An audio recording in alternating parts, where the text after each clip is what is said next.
सो इस बार के महाकुंभ में जितने मजे आ रहे हैं लोग उससे भी ज्यादा सजे काट रहे हैं। शायद भगवान ने भी लोगों को बोल दिया कि इतनी आसानी से मैं तुम लोगों का पाप तो नहीं धोने वाला। मतलब इतने भयानक भयानक दृश्य देखने को मिल रहा है, कहीं आग लग रही है, कहीं सिलेंडर ब्लास्ट हो रहा है, लोग खो रहे हैं, किसी की माँ नहीं मिल रही तो किसी के बेटे। लोग संगम घाट से 50-50 किलोमीटर दूर तक फंसे हुए हैं, भर दिन में 2 किलोमीटर भी आगे नहीं जा पा रहे हैं। और वही ना घर के ना घाट के वाली स्थिति इन लोगों की हो रखी है। ये पैदल, कार और बस वालों की हालात है, बट ट्रेन की हालत तो इससे भी बदतर हो रखी है। लोग साइड से लटक के जा रहे हैं, जबरदस्ती बिना जगह के भी घुसने के लिए लड़ झगड़ रहे हैं। और जो लोग इतनी मुश्किलों का सामना करके वहाँ पहुँच भी जा रहे हैं तो उनके साथ हादसे हो रहे हैं, लोगों की जाने जा रही है, इंजर्ड हो रहे हैं, बीमार हो रहे हैं और भी बहुत कुछ हो रहे हैं। सो इस वीडियो में हम इस महाकुंभ 2025 में होने वाली सारी घटना एंड सिचुएशंस को कवर करने वाले हैं और इन सारी चीजों को डिस्कस करके लास्ट में कंक्लूजन देखेंगे कि ऐसी स्थिति के बावजूद भी आपको कुंभ जाना चाहिए या फिर नहीं। At least 30 people have been killed and 60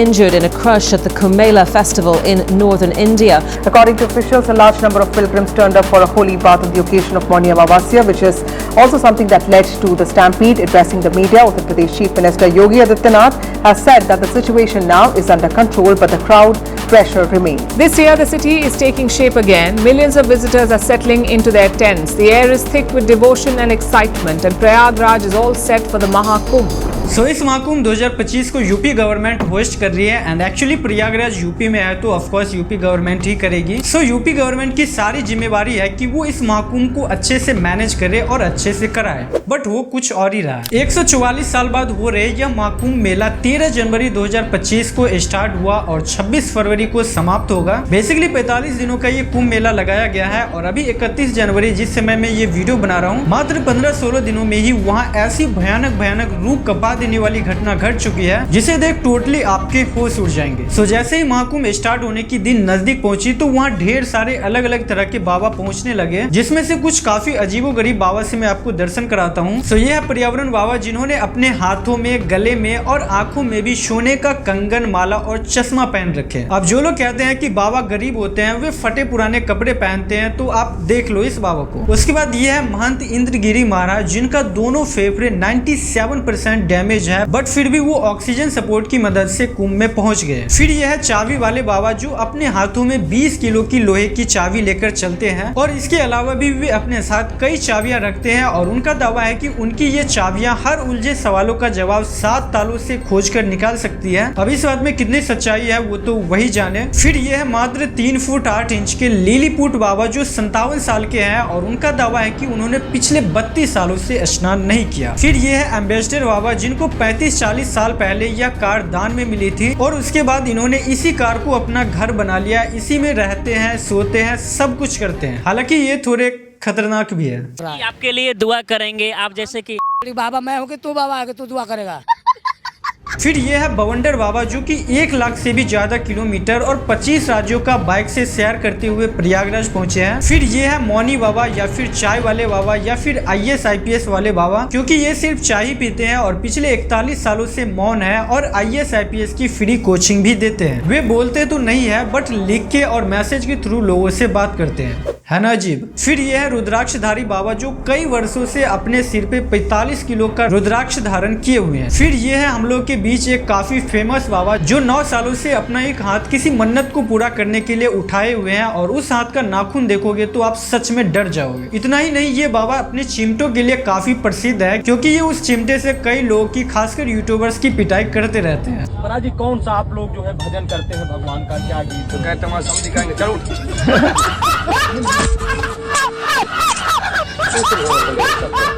बातें करेगा सहारा। मिलेंगे अगली वीडियो में से और वायरल हमको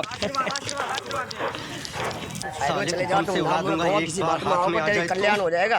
और ये हाथ आप कितना साल से ऊपर किए हुए हैं? ये 9 सालों से। तो बाथरूम कैसे जाते हैं? बड़ा हरामी हो बेटा। हम लोग गलत बोलते हैं ना गलत सुनते हैं, जो गलत बोलते हैं वालों को चिमटा जरूर पड़ते हैं। जी ये बताइए, आपको मार देंगे। नहीं हमको मत मारिएगा बाबा जी। चीटिंग करता है तू। बात करने की जरूरत है। मिल गया प्रसाद, मिला प्रसाद, मिला प्रसाद, मिला प्रसाद, मिला। फिर ये है काफी ब्यूटीफुल सी, काफी वायरल साध्वी हर्षा रिशारिया, जो लोगों को अपने मनचाहा प्यार वश में कैसे करना है और वो आपसे ही शादी करे और कहीं ना जाए, इसका मंत्र बता रही है। वैसे इस मंत्र की तो हमें भी ज़रूरत है। हर हर महादेव, जय श्री राम। काफ़ी लोग मुझे मैसेज और कमेंट कर रहे हैं कि दीदी हमें हमारा मनचाहा प्यार बस में करना है ताकि वो हमसे शादी कर ले और कभी दूर ना जाए। तो आज मैं आपको ऐसा एक मंत्र बताने वाली हूँ जिससे आप अपना मनचाहा प्यार अपनी गर्लफ्रेंड बॉयफ्रेंड को अपने बस में कर सकते हैं। वो आपको कभी छोड़ के नहीं जाएगा, आपकी हर बात मानेगा। और वो मंत्र है ओम गिली गिली छू ओम फट स्वाहा। और फिर आता है आजकल के युवाओं और जेनजी के इंस्पिरेशन वाले IITian बाबा, जो कि IIT बॉम्बे से इंजीनियरिंग करने के बाद आपने इनकी वो लाइन तो सुनी ही होगी कि इस अवस्था में कैसे प्राप्त हुए। ये अवस्था तो सबसे बेस्ट अवस्था है। ज्ञान के पीछे चलते जाओ कहाँ जाओगे, यहीं पे आओगे। और ये भी यहीं आ गए। हरियाणा में जन्मे और IIT बॉम्बे से इंजीनियरिंग करने के बाद अभय सिंह उर्फ IITian बाबा अभी महाकुंभ में है। और इसी बीच एक लकी रिपोर्टर ने इन्हें खोजा और फिर धीरे धीरे इनकी सारी कहानी सामने आई। दरअसल जब इनसे इनके बचपन के बारे में पूछा गया तो इन्होंने अपने घर पर होने वाली घरेलू हिंसा के बारे में बताया और बताया कि इनके माता पिता के बीच लगातार हो रही लड़ाई का इन पर क्या असर पड़ा। अच्छा, तो ऐसे बच्चों के माँ बाप आपस में झगड़ा करते थे तो उसका असर हो गया। तो क्या असर होता है बच्चे को?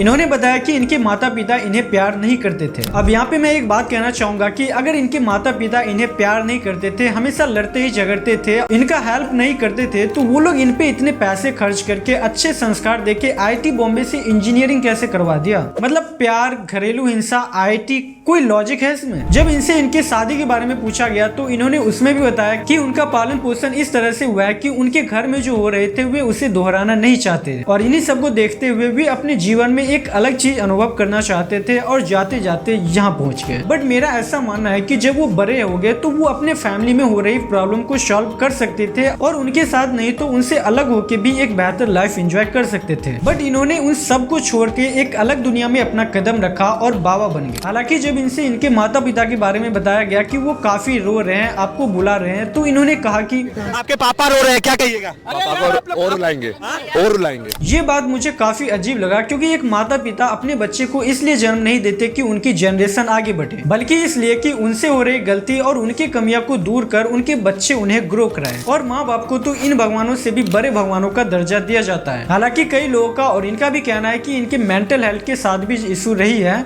घर वाले पीछे पड़ गए, शादी करो शादी करो। आपके घर वाले नहीं पड़े कि इंजीनियरिंग कर लिए, नौकरी वोकरी करने लगे, चलो शादी करो?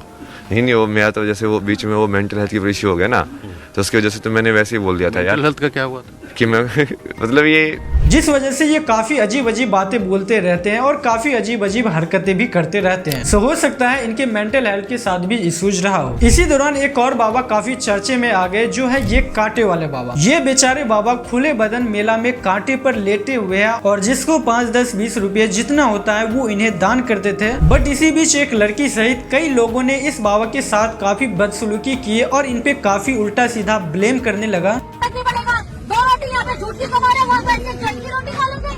दुनिया का पैसा जा रहा है, हमारी कमाई जा रही है, आप लोगों का कुछ नहीं जा रहा। आप लोग ड्रामा कर रहे हो। बेचारे इतनी मेहनत से कांटे पर लेट के अपना गुजारा कर रहे हैं और ये लोग इनके साथ ऐसा बर्ताव कर रहे हैं। शर्म आनी चाहिए इन लोगों को। मैं तो कहता हूँ वहाँ पे कोई बोलने वाला इंसान ही नहीं था, वरना इसी लड़की को उस कांटे पे लेटा देता और बोलता जा मांग के दिखा। और फिर उसे पता चलता कि किसी गरीब के साथ ऐसे बीच चौराहे पर बदतमीजी करने का परिणाम क्या होता है। सो मेले में फेमस हो रहे काफी बावों से मैंने आपको दर्शन करा दिए। नौ हम बात करते हैं कुंभ में लगी आग के बारे में और अभी तक 3 जगह काफी भयानक आग लग चुकी है। सो ये काफी दुखद बात है कि ऐसे पवित्र स्थान पे भी ऐसी कारनामे देखने को मिल रहा है। सबसे पहली आग 19 जनवरी को कुंभ के सेक्टर 19 में गीता प्रेस कैंप में चाय बनाते समय सिलेंडर लीक होने की वजह से सिलेंडर ब्लास्ट हो गई, जिससे काफी भीषण आग लग गई और उतने दूर में काफी सिलेंडर भी ब्लास्ट होने लगा और इसी वजह से ये आग और भी विस्तार रूप ले लिया और कई टेंट सहित दुकानों को भी जला दिया। हालांकि जस्ट बाद इमरजेंसी कंट्रोल रूम को इसके बारे में सूचना दी गई और वो लोग तुरंत मौके पर पहुंच के करीब आधे घंटे की मेहनत से फायर ब्रिगेड की मदद से आग पर काबू किया। अच्छी बात यहाँ ये रही कि यहाँ कोई जान माल का नुकसान नहीं हुआ, बट उतने दूर के 70 से 80 हंस और 10 टेंट जल के राख हो गए। फिर 25 जनवरी को मेले की ओर जाने वाली सड़क पर खड़ी 2 गाड़ियों में आग लग गई, जिससे वहाँ भी तुरंत फायर ब्रिगेड की टीम पहुंची और आग बुझाया। हालांकि यहाँ भी कोई घायल नहीं हुआ। फिर 30 जनवरी को तीसरी आग लग गई सेक्टर 22 में, जिसकी वजह से यहाँ भी 157 टेंट्स जल गए। इसके बारे में भी अधिकारियों को खबर मिली तो तुरंत वो लोग जाके आग पे काबू किया और यहाँ भी कोई इंजर्ड नहीं हुए। ये सब लोगों की लापरवाही की वजह से हो रही है, क्योंकि लोग मेला में इतने मगन है कि उन्हें बाकी चीज दिख ही नहीं रहा, जिसकी वजह से ये सब होती है। और इसी में अगर किसी की जान चली जाती तो वो लोग सरकार पे ब्लेम डालते हैं। सो इस महाकुंभ 2025 को लोगों द्वारा इतना प्रमोट किया जा रहा है कि ये फिर से 144 साल बाद होगा, तब तक हम जीवित ही नहीं रहेंगे। और पिछले बार कोविड की वजह से काफी लोग नहीं जा पाए थे, तो इस बार फुल मूड में है कि इस बार जाएंगे ही और कुंभ स्नान करेंगे ही, जिससे हमारे सारे पाप धुल जाएंगे। भाई एक बात हमेशा याद रखना कि वहाँ जाने के बाद वही पाप धुलते हैं जो गलती से हो गया होता है। जो पाप जानबूझ के करते हैं ना, उसका हिसाब किताब ऊपर ही होता है। सो इस बार इतने भर भर के लोग आ रहे हैं कि आप पूछो ही मत। संगम घाट से 50-50 किलोमीटर दूर तक ऐसी ट्रैफिक लगी हुई है जैसे कोई चीटी लाइन से चल रहा हो। मुझे एक बात समझ नहीं आ रही कि इंडिया में लोग धर्म के पीछे इतने एग्रेसिव क्यों हो जाते हैं, जबकि अदर कंट्रीज को देखो, चाइना, अमेरिका, जापान, रसिया, क्या इन सब के पास रिलीजन नहीं है? बट ये लोग जानते हैं कि कैसे धर्म को रक्षा करना है और कैसे देश को भी आगे बढ़ाना है। यही भीड़ अगर किसी सेलिब्रिटीज और लीडर्स के इवेंट में लगी होती तो सब यही बोलते कि देखो इंडिया में कितने बेरोजगार हैं, और अगर वो बेरोजगार हैं तो फिर ये क्या है। जरा आप इस बाबा की भाषण सुनो। हमने तो डुबकी लगा ली, यहाँ बीमारियां दूर होती हैं, और जो कह रहे हैं कि यहाँ बीमारियां फैल रही, यहाँ आनंद देखो तुम, हर जगह हिंदुत्व का उत्साह देखो तुम, हिंदुओं के प्रति उत्साह देखो तुम।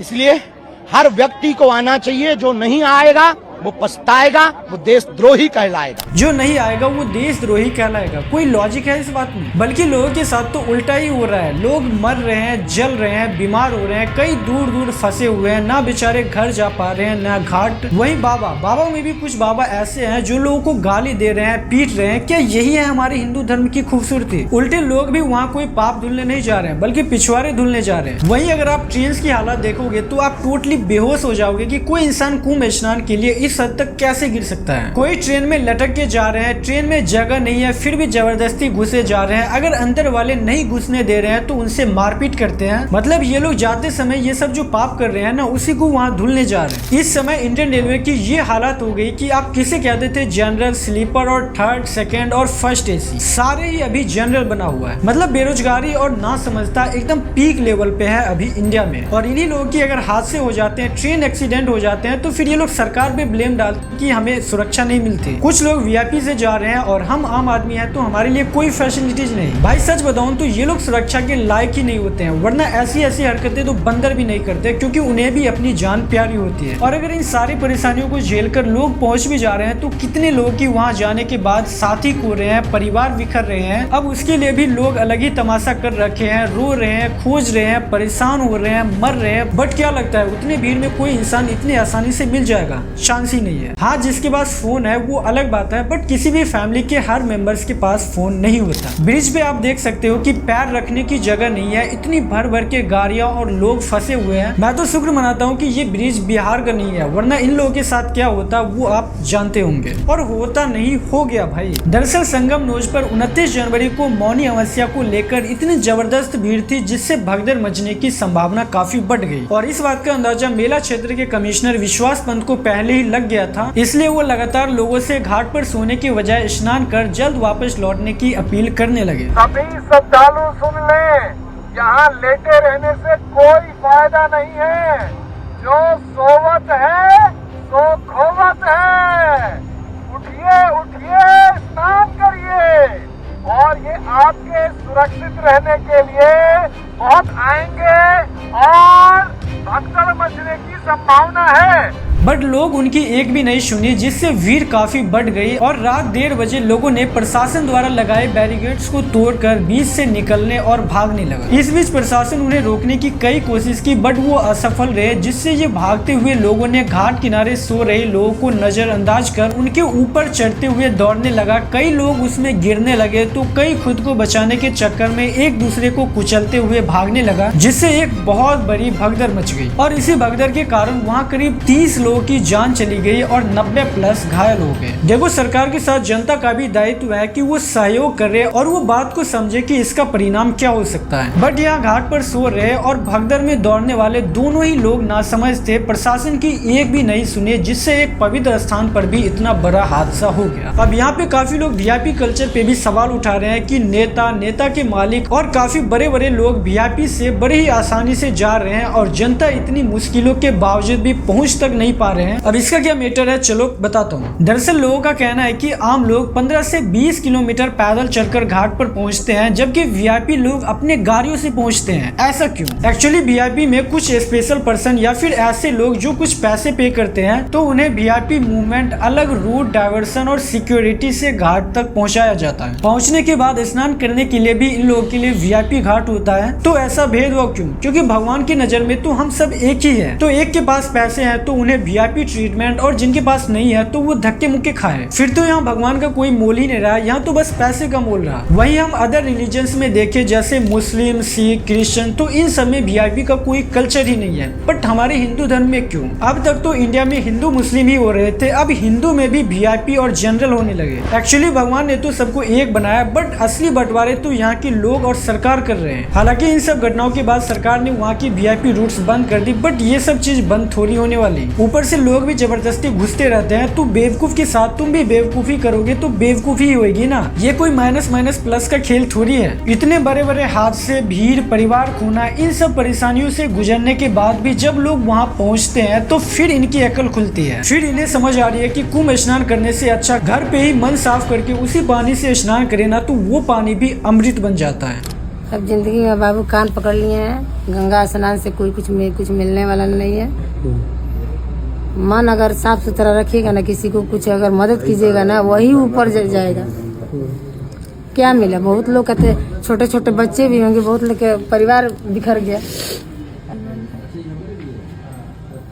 बट काफी लोग अभी भी ऐसे हैं जो वहाँ नहीं गए हैं और उन्हें लग रहा है कि हम तो चले जाएंगे, तुम लोग आलसी हो, या फिर पैसों के चक्कर में या फिर किसी और रीजन से नहीं जा रहे हैं, और उल्टे लोगों को ज्ञान दे रहे हैं कि फिर ये 144 साल बाद होगा, ये वो वगैरह वगैरह। तो क्या ऐसी परिस्थिति को देखते और समझते हुए भी आपको वहाँ जाना चाहिए? तो इसका जवाब है अभी तो बिल्कुल नहीं। घर पे रहो, अच्छे कर्म करो, माँ बाप की सेवा करो, और जिस पानी को आप नॉर्मल पानी समझ के स्नान करते हो उसी को गंगा समझ के स्नान करो, तो आपके सारे पाप धुल जाएंगे। इवन ये सब करने से पाप रहेंगे ही नहीं जो आपको धोने की जरूरत पड़े। ऐसी सिचुएशन और इतने बड़े बड़े हादसे होने के बावजूद भी अगर आप वहाँ जाने की सोच रहे हो तो आप सबसे बड़े बेवकूफ हो। और हाँ, अगर जाना ही चाहते हो तो कुछ दिन वेट कर लो, जब सिचुएशन कंट्रोल में आ जाए तो फिर चले जाना, वरना घर में ही रहो। ऐसे भी आपने कोई बड़ा पाप नहीं कर रखा है कि आपको अपनी जान जोखिम में डालकर कुंभ स्नान करना पड़े। और अगर किसी ने सच में कर रखा है तो भाई ऐसी क्या नौबत थी कि करनी पड़ी, और अगर कर दिया तो वहाँ जाके धोना क्यों चाहते हो? ये तो वही वाली बात हो गई कि आप किसी को चाकू मार दो और फिर उसे सॉरी बोल दो, तो क्या आपके गुनाह माफ कर दिए जाएंगे? बिल्कुल नहीं। और यही सेम चीज कुंभ स्नान में भी लागू होता है। सो आई होप कि आपको वीडियो पसंद आया होगा, तो एक लाइक एंड सब्सक्राइब जरूर कर देना। सो मिलते हैं नेक्स्ट वीडियो में।